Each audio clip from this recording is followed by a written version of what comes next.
एकदा आईच्या पोटातून एकदा ती आई होते तेव्हा. पण तिसरी आणि महत्वाची वेळ म्हणजे ती आई होण्यास सक्षम होते तेव्हा.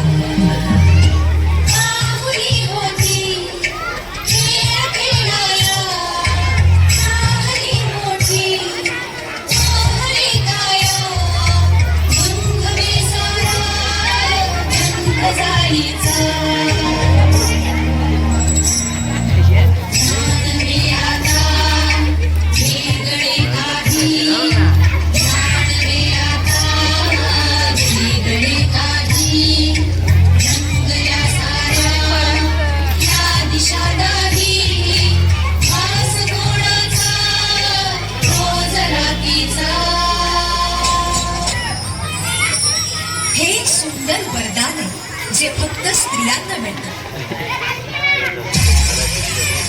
आई बाबा, मी शाळेत पहिली आहे. आई कुठे आहेस तू?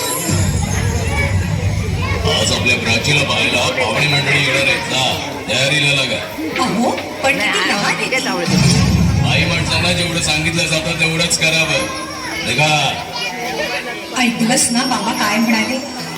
मी नाहीच येणार तुम्हाला सोडून. समाजातल्या परंपरेला तुझी आई सुद्धा बदलू शकत नाही.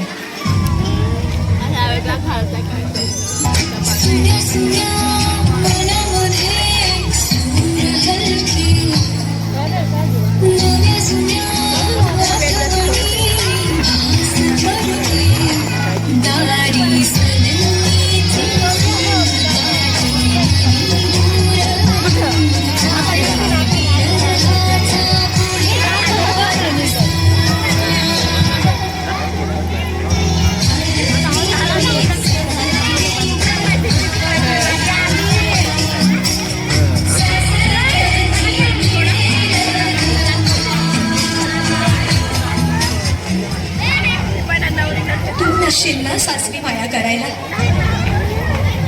मुलगी म्हणून जन्माला येणं हाच आपला गुण आहे. कसं सांगू, कसं शिकवू तुला?